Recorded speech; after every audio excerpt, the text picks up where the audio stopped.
तीन ब्राह्मणों की परीक्षा किसी प्राचीन नगर में, जहां ज्ञान और धर्म का सम्मान सर्वोपरि था। तीन ब्राह्मण युवक रहते थे।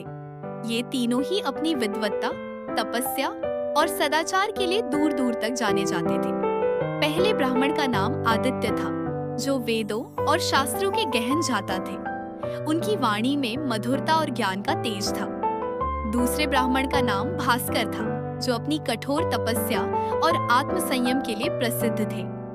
उन्होंने इंद्रियों पर पूर्ण नियंत्रण प्राप्त कर लिया था और सांसारिक सुखों से विरक्त रहते थे। तीसरे ब्राह्मण का नाम चंद्र था, जो अपनी करुणा और सेवा भाव के लिए जाने जाते थे। वे निर्धनों और पीड़ितों की सहायता के लिए सदैव तत्पर रहते थे और उनके हृदय में सभी प्राणियों के लिए प्रेम और सहानुभूति का भाव था। तीनों ब्राह्मण मित्र थे और अक्सर धर्म, ज्ञान और जीवन के गूढ़ रहस्यों पर चर्चा करते थे। वे सभी सत्य की खोज में लीन थे और अपने जीवन को धार्मिक सिद्धांतों के अनुसार ढालने का प्रयास करते थे। नगर के राजा धर्मपाल भी इन तीनों ब्राह्मणों का बहुत सम्मान करते थे। वे अक्सर उनसे धार्मिक और नैतिक विषयों पर सलाह लेते थे और उनके ज्ञान और विद्वत्ता की प्रशंसा करते थे। एक दिन राजा धर्मपाल के मन में एक विचार आया। वे जानना चाहते थे कि इन तीनों ब्राह्मणों में वास्तव में सबसे श्रेष्ठ कौन है। उन्होंने सोचा कि उनकी विद्वत्ता, तपस्या या सेवा भाव में से कौन सा गुण मनुष्य को ईश्वर के अधिक निकट ले जाता है। इस प्रश्न का उत्तर जानने के लिए राजा ने तीनों ब्राह्मणों की एक परीक्षा लेने का निश्चय किया। राजा ने अपने सेवकों को बुलवाया और उन्हें आदेश दिया कि वे तीनों ब्राह्मणों को राजसभा में उपस्थित होने का निमंत्रण दें।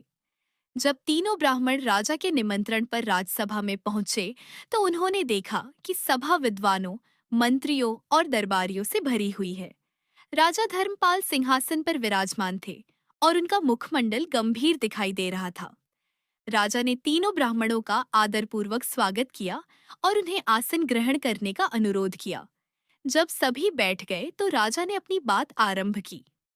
हे विद्वान ब्राह्मणों, राजा ने कहा, आप तीनों ही अपने अपने क्षेत्र में श्रेष्ठ हैं। आपकी विद्वत्ता, आपकी तपस्या और आपका सेवा भाव हम सभी के लिए प्रेरणा स्रोत है। परंतु आज मेरे मन में एक प्रश्न है, जिसका उत्तर मैं आप तीनों से जानना चाहता हूँ। तीनों ब्राह्मण ध्यान से राजा की बात सुनने लगे। मैं यह जानना चाहता हूँ कि मनुष्य के जीवन में सबसे महत्वपूर्ण गुण कौन सा है? राजा ने पूछा। क्या यह ज्ञान है, जो हमें सत्य और असत्य का भेद बताता है? क्या यह तपस्या है, जो हमें अपनी इंद्रियों पर विजय प्राप्त करने में सहायता करती है? या क्या यह सेवा भाव है, जो हमें दूसरों के दुखों को दूर करने और उनकी सहायता करने के लिए प्रेरित करता है? राजा का प्रश्न सुनकर सभा में सन्नाटा छा गया। सभी उत्सुकता से तीनों ब्राह्मणों की प्रतिक्रिया की प्रतीक्षा कर रहे थे। सबसे पहले आदित्य ने बोलना आरंभ किया। उन्होंने अपनी विद्वत्ता और शास्त्रों के ज्ञान का सहारा लेते हुए कहा, महाराज, मेरे विचार से ज्ञान ही मनुष्य के जीवन में सबसे महत्वपूर्ण गुण है। ज्ञान के बिना मनुष्य अंधकार में भटकता रहता है। यह ज्ञान ही है जो हमें धर्म, नीति और सत्य का मार्ग दिखाता है।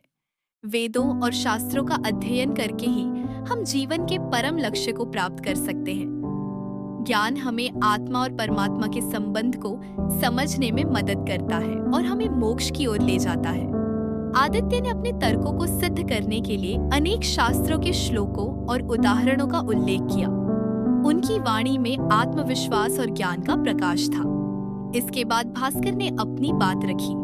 उन्होंने अपनी कठोर तपस्या और आत्मसंयम के अनुभवों को साझा करते हुए कहा, महाराज, मैं ज्ञान के महत्व को स्वीकार करता हूँ, परंतु मेरे विचार से तपस्या ही सबसे महत्वपूर्ण गुण है।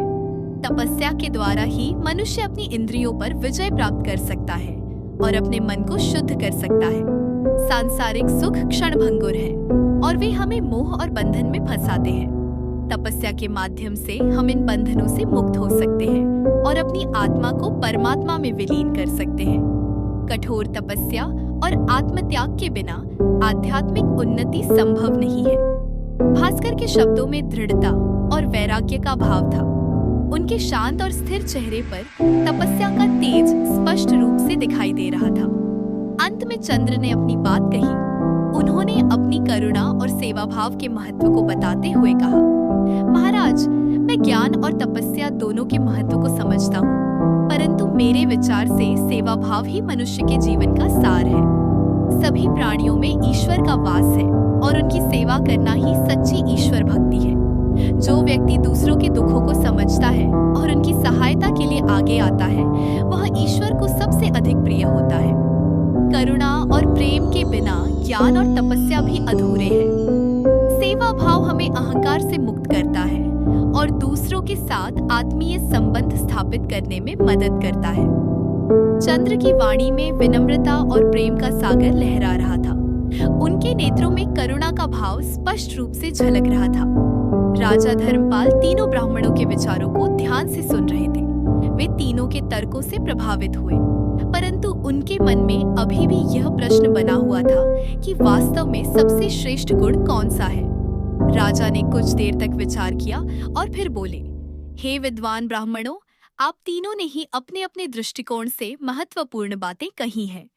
आपके ज्ञान, आपकी तपस्या और आपके सेवा भाव का मैं सम्मान करता हूँ, परंतु मैं अभी भी इस निष्कर्ष पर नहीं पहुँच पाया हूँ कि इनमें से सबसे श्रेष्ठ क्या है।